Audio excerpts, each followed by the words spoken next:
They called me dead weight, so I handed them the mortgage bill and moved to Florida. I was in the kitchen folding towels when I heard them talking. Their voices were low, but I've lived long enough to know when people don't want to be overheard. "You need to say something," Clara whispered, sounding annoyed. "Your mom can't live with us forever. She's not helping. She just takes up space." "She raised you," Michael muttered. "That's not the point," Clara snapped. "We have bills, stress, and all she does is sit there all day. She's dead weight." The towel slipped from my hands and landed on the counter. I stood still. Dead weight. I heard it. I stepped into the doorway and said softly, "I heard." "You?" Clara jumped. Michael's eyes went wide. Mom, that's not what she meant," he stammered. "Yes, it is," I said. "You just didn't think I'd be listening." Neither of them said a word. I went back to the kitchen, picked up the towel with shaking hands, folded it carefully and added it to the pile. My heart was steady, slow but strong. I had survived worse than words, but some words cling to you.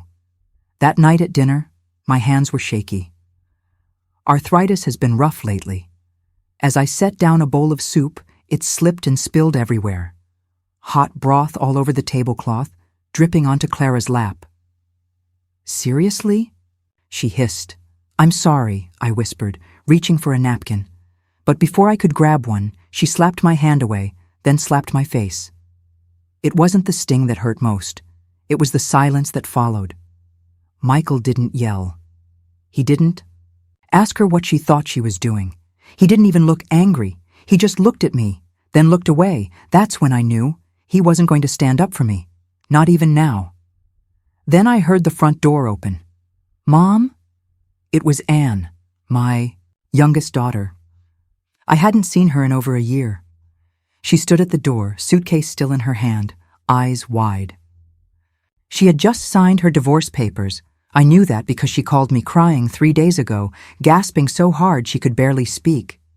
She took in the scene, my red cheek, the spilled soup, the way I was trying not to fall apart. Then she looked at Clara. She didn't even hesitate. Smack. The sound echoed through the room. Clara stumbled back, stunned. "You touch my mother again," Anne said, voice tight with fury, "and I will break both your hands." Michael jumped up. "What the hell, Anne? You don't even live here. You don't get to walk in and play hero." Anne turned to him slowly. "You let your wife hit our mom. You said nothing. You just stood there." "She's not helping us," he snapped. "She just takes up space.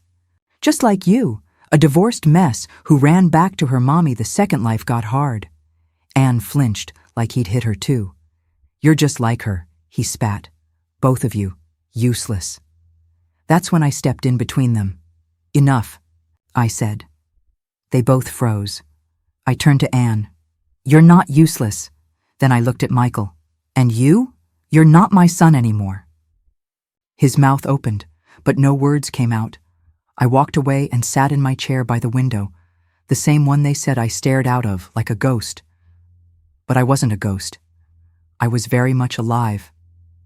And I was done. There was a time I believed that if you gave enough, you'd be loved. That if you kept giving and didn't complain, the love would come back around. I was wrong. I sold my home to help Michael buy his. It was a small brick house I'd lived in since he was 9. The porch paint was peeling. The pipes acted up. But it was mine. I earned it with every night shift, every penny I saved by mending clothes instead of buying new ones, skipping vacations so he could have what he needed. That house saw me through. Being a widow, through Michael's college years, through some of the hardest winters of my life. When he and Clara were expecting their second child, they came to me with hopeful eyes. "There's this perfect house, Mom," Michael said. "Good schools, a big yard, space for everyone, but we're short on the down payment." I didn't blink. "How much?" they told me. I sent the money within a week. I didn't ask to be on the deed. I didn't want them to feel like I was holding it over them. I just thought, this is for the kids. They'll know how much this means. They didn't. They put me in the guest room, next to the laundry room and the garage, no window, just a mattress on the floor. But I told myself it was enough. I was close to my grandkids. I could help. I could belong. And I did help, more than they'll ever admit. I watched the kids every weekday. I did school pickups and drop-offs, stayed up with fevers and nightmares, helped with homework, sang bedtime songs. I made dinner most nights. I did the dishes. I washed their clothes. But to them, I was just dead weight. So I gave them the mortgage bill and left. I fixed their clothes when they tore, sewed up backpacks when the zippers broke. I never asked for anything, not even a thank you. Then one day, I saw an envelope on the kitchen counter. It was marked Final Notice. It was the mortgage bill. When I asked about it, Michael just waved it off. Clara had to leave her job early. Things are a little tight, he said. So I paid it, quietly. No big announcement. I didn't want to embarrass him. He was my son, after all. I even set up a monthly payment to help cover half the mortgage. Month after month, I paid it, and you know what? They never asked where the money came from. Maybe they didn't want to know. Maybe they just didn't care. Clara started changing. At first, it was small stuff, rolling her eyes when I offered to make lunch, snapping at me when I told the kids. Old family stories. "Mom, don't confuse them," she'd say. "They're learning a different way now." Then came bigger things. One afternoon, she looked around the living room, at the toys scattered everywhere, and said, "I think we need more space. Maybe if the guest room was free, we could use it as a playroom." I didn't argue. I just nodded, picked up my knitting, and left the room. Later, I overheard her on the phone. "No, she doesn't pay rent, but she eats, uses water, electricity. It adds up."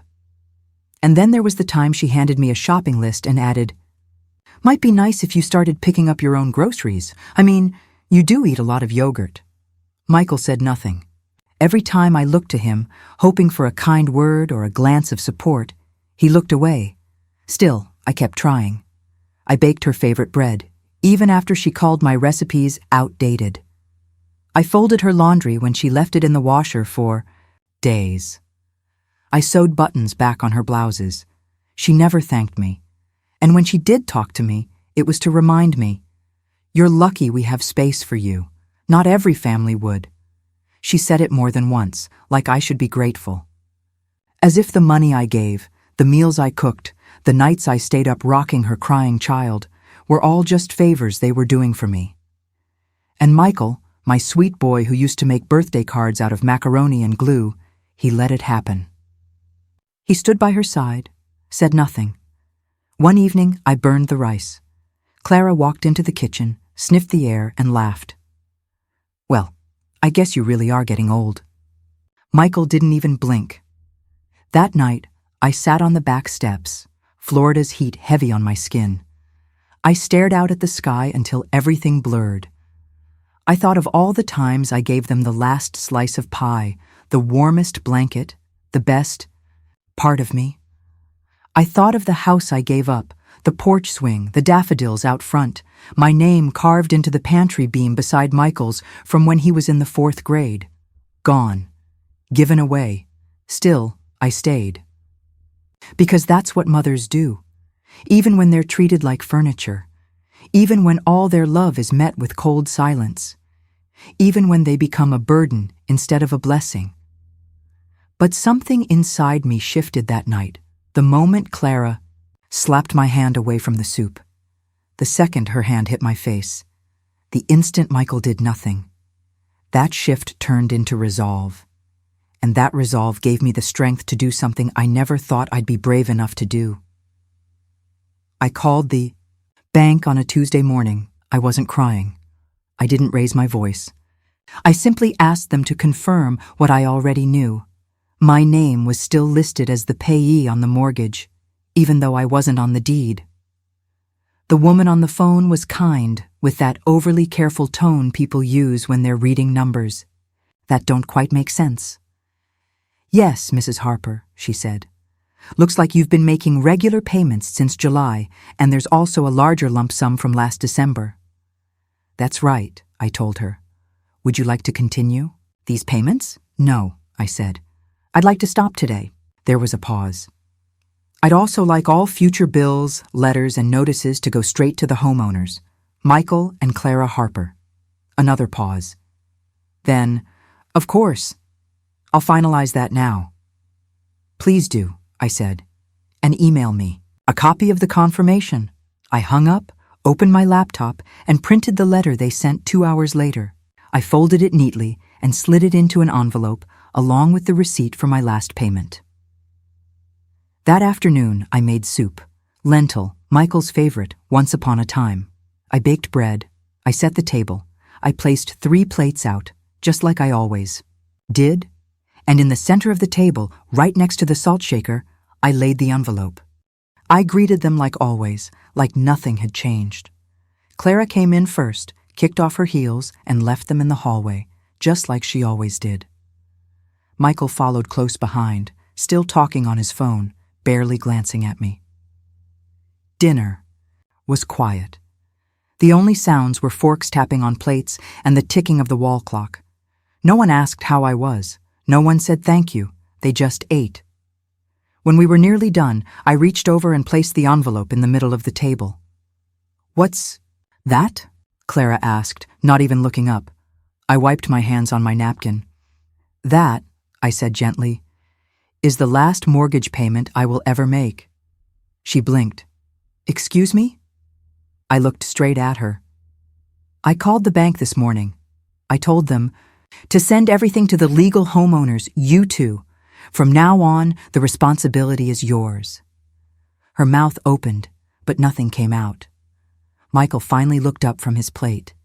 "Mom, I heard you," I cut in, my voice steady. "Last week, in the living room, you called me dead weight," Clara scoffed. "That's not what I meant." "Yes," I said. "It is. You just didn't think I'd hear you, but I did. And now I'm taking that weight away." Michael's face turned red. He looked down at his plate. "I've paid for this house for 3 years," I went on. "Half the mortgage, the full down payment, groceries, repairs. I cooked your meals, raised your kids, stayed quiet when you rolled your eyes, looked away when you turned cold." Then I bent down and lifted my little suitcase, packed and waiting, by my chair. "But now," I said, standing tall, "the givers are done giving." Clara stood up, her voice sharp and loud. "You can't just leave. What about the kids? You can't drop this on us." "I can," I said, "and I am. I'm not dead weight." Michael looked at me like a little boy who knew he messed up but didn't know how to fix it. "Mom, please, can we just talk?" I turned to him, my voice calm but heavy. "My son, you let her slap me. You let her call me names. And when your sister defended me, you called her trash. You stood behind Clara every single time, even when you knew she was wrong." His eyes filled with tears, but he didn't say a word. "I'll be gone in the morning," I told them. "You'll get your keys back. You can turn the guest room into a playroom. Do whatever you like." "Where will you go?" he whispered. I smiled. "Someplace I'm not dead weight." Then I wheeled my suitcase to the stairs, climbed up slowly, and gathered the last of my things, a few sweaters, a photo album, and your father's old watch. That night, I slept like a stone. Before the sun came up, I brewed myself a cup of coffee, one last time in that kitchen. I placed the house key on the counter. No note, no big goodbye, just the quiet click of the front door behind me and the long, peaceful walk toward freedom. I didn't tell anyone I was leaving. I packed only what I needed: a week's worth of clothes, my birth certificate, pension papers, my mother's recipe box, and a photo of Michael and Anne as toddlers in the mighty backyard, faces sticky from watermelon and happiness. At 5:40 a.m., I rolled my little suitcase down the street to the bus stop. The wheels made a soft clicking sound against the pavement. The air was still and cool. A neighbor was watering his lawn. He waved. I waved back. He had no idea I was disappearing. The Greyhound bus was half full. The seats were worn and cracked, and the air smelled a little old, but it was peaceful. I sat by the window and watched the city get smaller behind me, the place where I had lived like a ghost in someone else's house. I didn't cry. I had nothing left to cry about. We drove through Georgia, past sleepy hills and quiet farms. I ate saltine crackers from my coat pocket. I jotted a few lines in my journal. Then I just watched the fields roll by. I thought about Anne, my daughter. She lived in Sarasota now. The last time we talked, she was crying so hard she could barely breathe, whispering into the phone, "I think I'm done. I just don't know how to leave him." I knew that voice. I had once used it too. When I finally got there, the Florida air felt different, warmer, softer, even with the heat. I stepped off the bus into the sun and the sound of cicadas. My suitcase followed behind me, rattling like an old friend. Anne's apartment was in a quiet little building on the edge of town. Beige walls, chipped railings, a sidewalk with cracks. I walked the last 2 blocks, climbed the stairs, and knocked. Twice. When the door opened, Anne stood there, stunned. Her breath caught in her throat. "Mom," she whispered. She looked thinner than I remembered. Her eyes looked tired, like she hadn't slept well in days. Her lips were a little swollen, barely covered by a bit of makeup. She'd always been good at hiding bruises. She wasn't wearing her wedding ring, and neither was I. We just stood there looking at each other. 2 women worn down from being quiet for too long.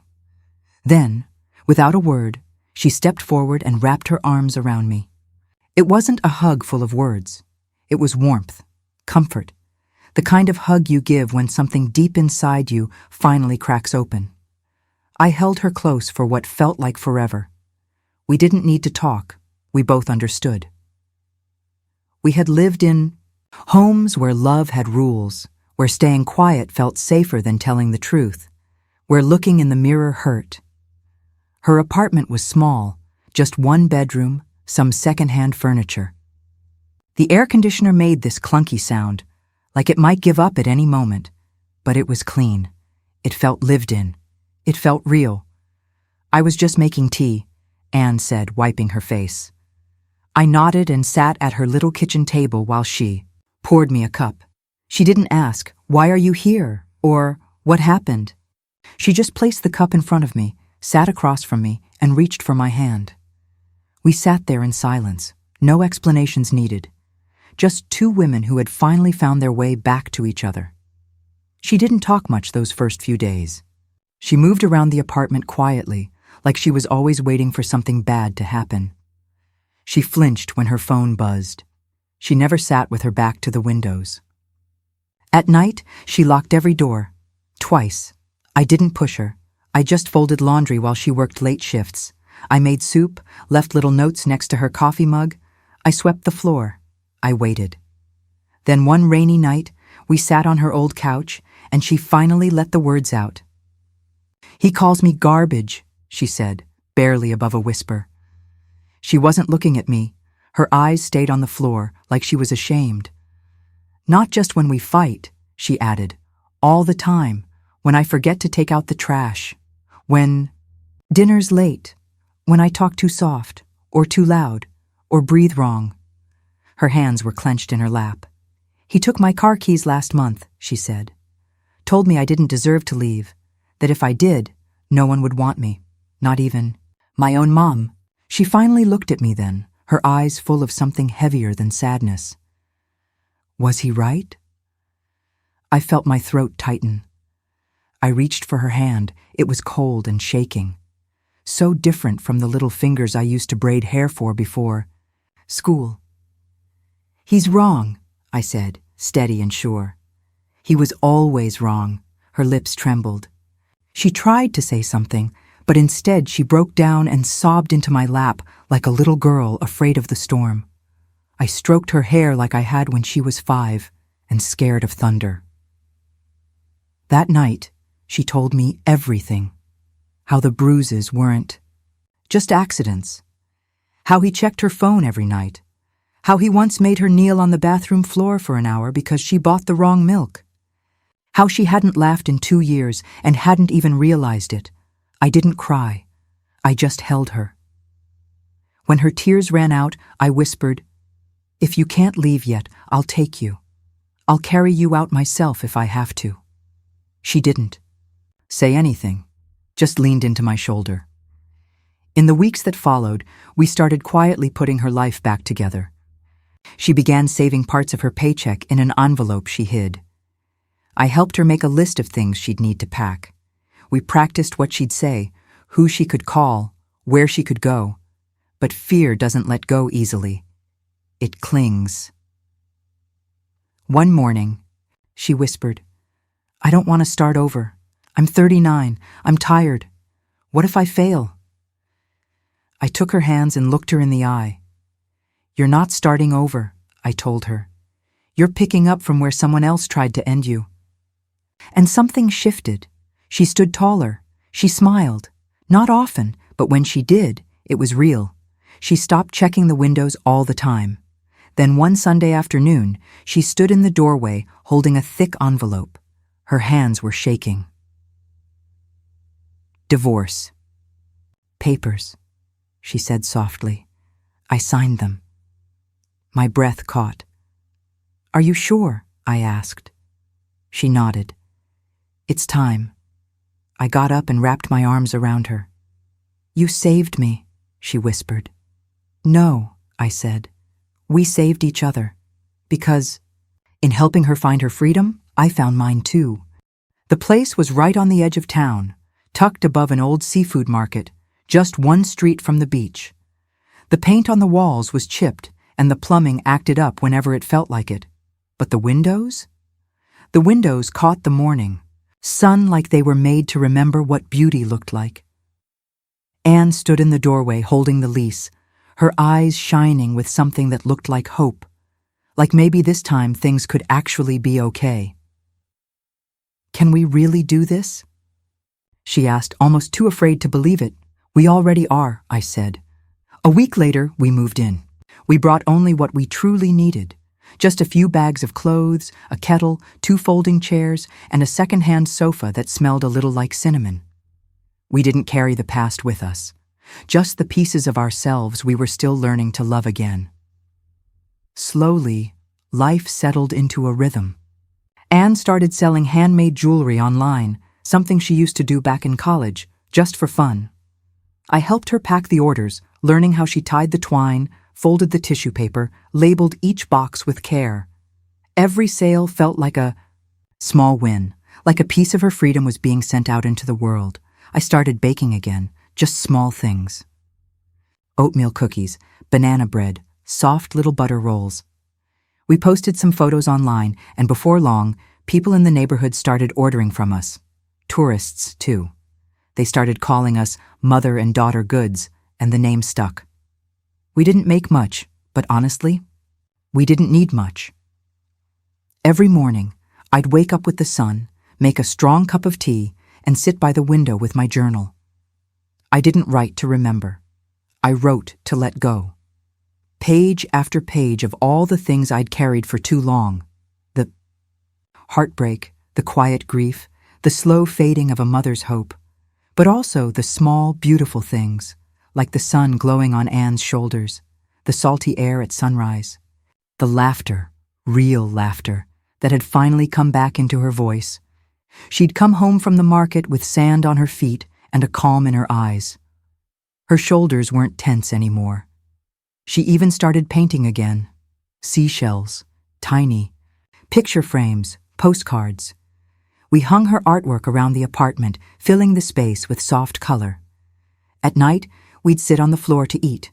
Simple meals, rice, steamed vegetables, sometimes just one grilled fish with a little lemon. We played soft music, talked about books, about nothing in particular. We didn't talk about Michael or Clara, or the house I'd left behind. We didn't need to. One night, I was closing my journal, getting ready for bed, when I looked over and saw Anne asleep on the couch.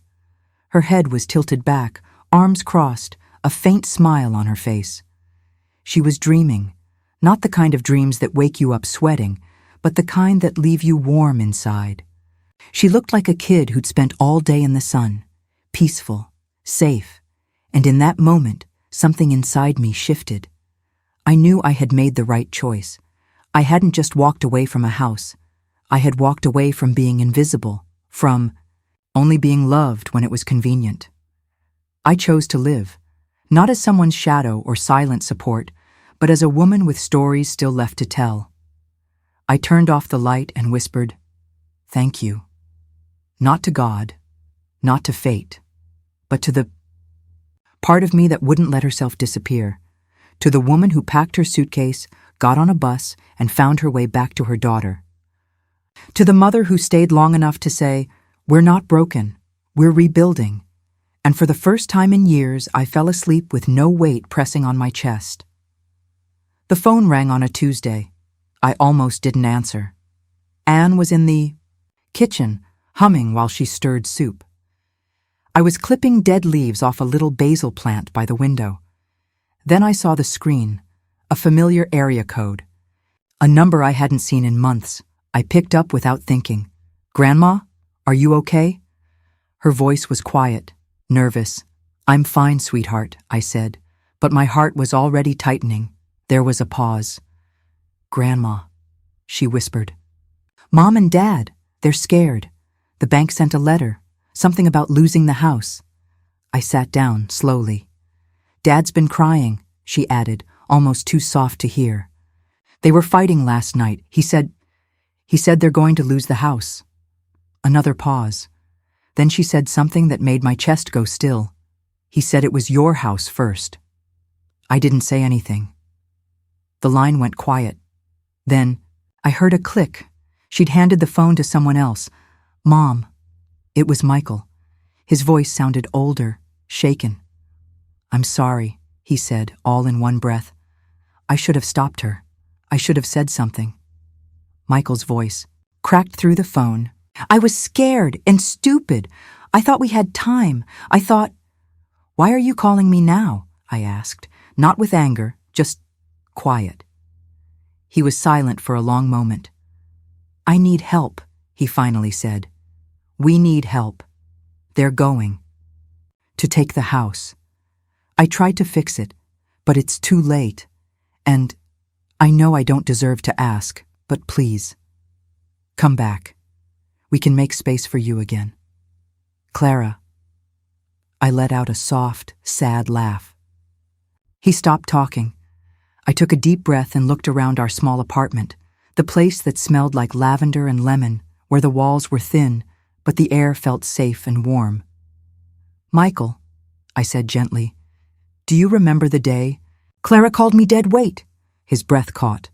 "Yes." "And do you remember what you did?" Silence. "Nothing," I said for him. "You did nothing. And then you called your sister a leech. You stood there and let it happen. You let me be humiliated in my own home. And now that the bank remembers I exist, so do you." He sobbed once. "Mom, please." I closed my eyes. "I was a burden to you then," I said quietly. "But I'm not anymore." Then I said what I'd been holding inside. Not to hurt him, just to be clear. "I used to carry that house," I said. "Now I carry myself." He sniffled. "What do I tell the kids?" I smiled, even though he couldn't see it. "Tell them their grandmother's doing just fine, and maybe one day, when they're older, they'll understand what you didn't." Then I hung up. No goodbye, no promises, just peace. Some mornings, Anne and I walk barefoot along the beach. She always brings her sandals, even though she never wears them. I carry my journal, though some days I don't write a word. We just walk, side by side, letting the ocean touch our toes and the wind carry away what's left of the past. There's something about the ocean. It moves like forgiveness. Not the kind we give others, but the kind we slowly, gently give ourselves. We don't talk much during those walks. We don't have to. Anne is healing in her own quiet way. She laughs now, not too loud, but real. She hums when she does the dishes. Her bruises are gone, though you can still see the memories in her eyes. And me? I've started planting herbs on our little balcony. I send handwritten recipes to people who follow our baking page. I sleep without fear. I make tea in the morning and enjoy every single sip. Last week, a letter arrived. Real mail, with a stamp and a little heart next to my name. It was from Lily. She'd written it herself. "Dear Grandma," it began. "I hope you are happy. I miss you. I miss the smell of your cookies. I miss your hugs. I told Mommy and Daddy that. Mommy cried. Daddy went outside. I hope I see you again. Love, Lily." She drew a picture of us holding hands in front of a house that looked a lot like the old one. She gave me a big smile in the drawing. The paper was wrinkled, like she'd held it tight in her small hands. Her letters were wobbly. The S in hugs was backwards. Her G in Grandma too big for the line. I didn't cry at first. I just sat on the floor where the sun poured through the window and let the warmth sink into my knees. I read her letter again, slowly, word by word. Then I folded it, pressed it to my chest, and placed it on the windowsill. But later that night, when the apartment was quiet and Anne was fast asleep, I read it again, and I cried. Not because I was sad, but because I was letting go. Tears came for all the silence I had swallowed, for the hurt I had hidden, for the moments I needed help and no one reached for me. I cried for Lily, too. Because kids always end up carrying what adults refuse to fix. But I didn't regret leaving. And that's the difference between grief and guilt. Grief says, I miss what I loved. Guilt says, I should have stayed. I had carried both for years. That night, I finally let one go. The next morning, I got up before the sun. I sliced lemons, boiled water, and poured Anne a cup of tea to find when she woke. Then I sat at our little kitchen table and wrote a letter back. Dear Lily, I began, I miss you too. I told her my cookies still smelled the same, that I'd started growing basil and lavender, that sometimes I baked cinnamon bread just because I loved how it made the apartment smell. I told her about the quiet beach, about the silly seagulls, and about how strong the wind could be when it wanted to help you let go of something. And then I told her this. Your grandma is happy. And that's how I know I made the right choice. Kids can be so bold, always grabbing for your toast like it's theirs. But I never told Lily about the house or her parents. That wasn't her load to carry. She was just a little girl. And little girls should feel wanted, not stuck in the middle of grown-up pain and silent stares. I sealed the envelope I was sending her, slipping in a tiny dried violet I'd picked on a walk, and even a tiny ant that had climbed on it. I wrote, To Lily with love, in my neatest handwriting. My hand trembled a little as I placed it in the mailbox. I thought about everything I had left behind, and everything I was slowly taking back, my voice, my self-respect, my place. In the world. For years I had made myself small, tried not to take up too much space. I kept quiet, pushed my feelings down, and told myself that being needed was the same as being loved. But it's not. Love doesn't leave bruises. Love doesn't whisper cruel names in the dark. It doesn't slap your hand when soup spills, or make you feel like dead weight in a home you help pay for. Love doesn't shrink you. It sees you, listens to you, stays with you. Now I walk in the sunshine with my daughter beside me, and every step we take is full of life. We're not quiet anymore. We are loud in our healing, loud in our joy. Ellis, my daughter, now makes little glass jars filled with beach sand and handwritten poems on tiny cards. People buy them not because they need them, but because they can feel her heart in every word. She hums when she cooks, usually off-key, and we end up laughing so hard we can't finish dinner. Last weekend, we planted rosemary in the garden. She said it was for protection. I told her she didn't need that anymore. She has herself now, and she has me. Some evenings, we sit on the porch, sipping tea and listening to old music. She reads me articles she finds online, and I tell her stories I never had the courage to share before. I used to move through life like a shadow, always apologizing for existing. Now, I laugh out loud in my kitchen. I speak slowly and with meaning. My memories matter, because I matter. I was never a burden, and if anyone thinks otherwise, that's their problem to carry, not mine. Over time, our little apartment by the ocean became more than just a safe place.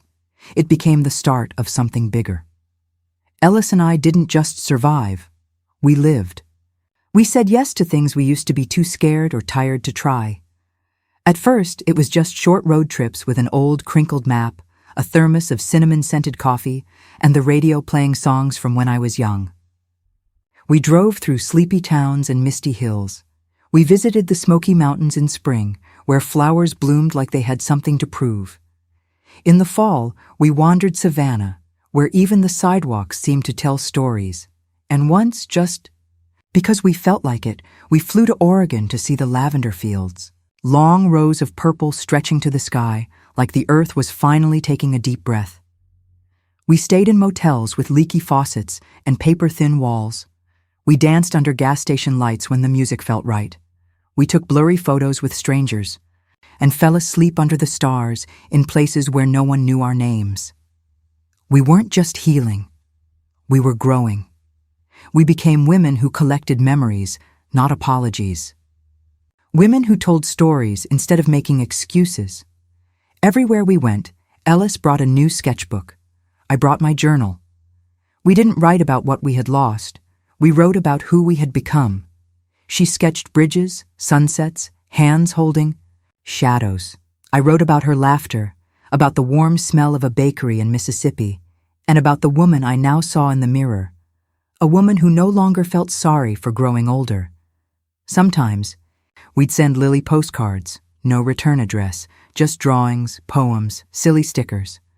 We never knew if she got them, but we hoped. We had built a home from nothing, and for the first time in a long while, we felt rich.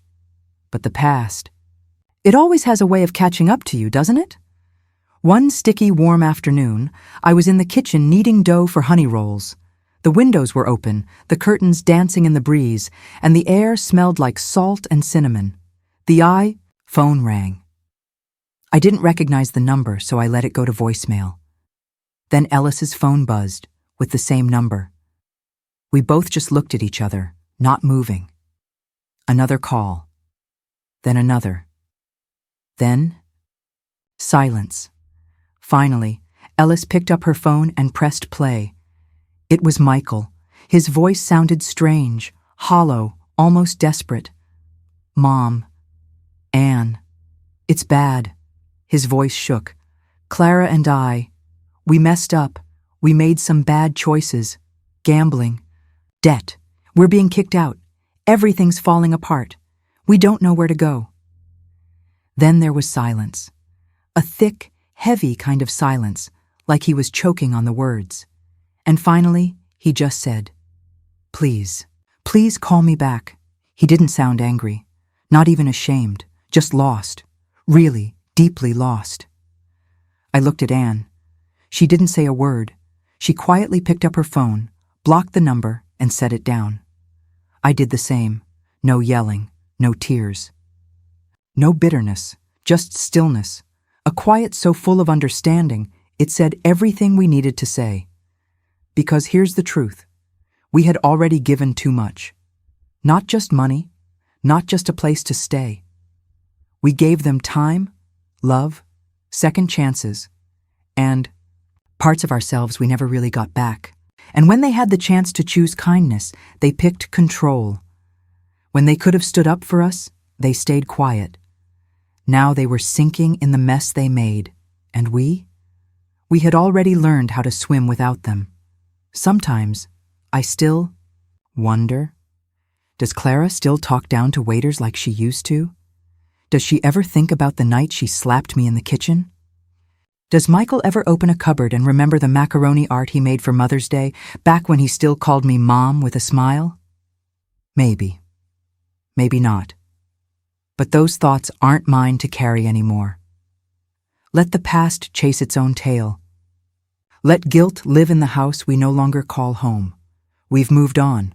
We've got sunrises to catch and miles of open road ahead. We've built a new story, one of paper maps and rooftop breakfasts, beach markets and belly laughs until soup spills. On our knees, we've become the kind of women they never believed we could be. Free. And you know what no one ever tells you? Forgiveness doesn't have to be loud. Sometimes it's just sitting with a warm cup of tea, breathing deep and realizing, you don't need to explain yourself anymore. We forgave, not because they deserved it, but because we deserved peace. We just didn't go back. There was nothing left there, nothing to fix. No one left to apologize to. And if anyone has ever made you feel like you're too much, if they sighed when you walked in, rolled their eyes when you asked for help, or made you feel like a problem instead of a person, I want you to pause right now and hear me. You are not too much. You are not in the way. You are not the reason things broke. You are not dead weight. You are breath. You are memory. You are presence. You're the one who stayed up when no one else would. The one who paid bills no one noticed. The one who kept the lights on, the food hot, and the doors open, while your own heart was cracking. You are a library of love, a body of work. Every wrinkle is a story. Every scar is proof. Every silence you kept is strength no one saw. You are not useless. You are not past your time. You are not some piece of furniture to be moved when it's convenient. You are a witness to life, a survivor of silence, a keeper of grace. And if they forgot that, let them. Let them sit in the house you once made a home. Let them eat off dishes you bought and sleep in a bed you made warm. Let them wonder why it all feels cold now. Because when a woman like you leaves a room, really leaves, she takes the warmth with her. And that chill they feel, that ache they can't explain, that's the absence of you. You don't owe anyone your silence. You don't owe anyone your savings. You don't owe anyone your old age. And you sure as hell don't owe them your forgiveness, unless you want to give it. If you do forgive, do it for you. So your hands stop shaking, so your breath comes easier, so you can sleep at night knowing you chose peace. When you think about the things they said behind your back, don't do it to feel sad. Do it so you can laugh again. Not the fake kind where you smile to be polite, but the real kind. That deep belly laugh that shakes your shoulders and fills the whole room. The kind no one can take from you. Do it so you can sing while you're cooking again, so you can dance barefoot down the hallway, so you can write letters to your grandkids, and they'll remember the smell of your cookies long after their parents have forgotten what home felt like. Do it because your story isn't done. Your final chapter hasn't even been written yet. You're still here, still standing. And there is nothing stronger than a woman who's carried heavy pain and still chooses to stand tall. You don't need to scream to be powerful.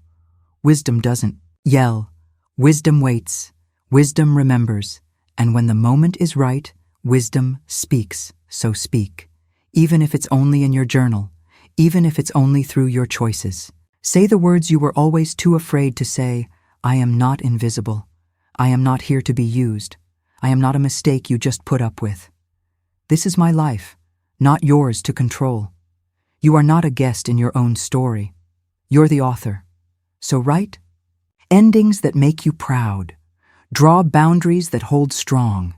And let your silence say more than any insult whispered behind a closed door ever could. If they only remember you when they need something, if they only call when the bills pile up, if they only see your value after they've drained every drop of love you gave, then let your silence be the answer. Let your leaving be the lesson. And if they cry, let them cry. Not because they miss you, but because they miss what they no longer deserve. Here's the truth. Some people never say sorry. Some never admit what they did. But some people, They live with the sound of your footsteps walking away. And that sound? It echoes louder than anything you could have screamed.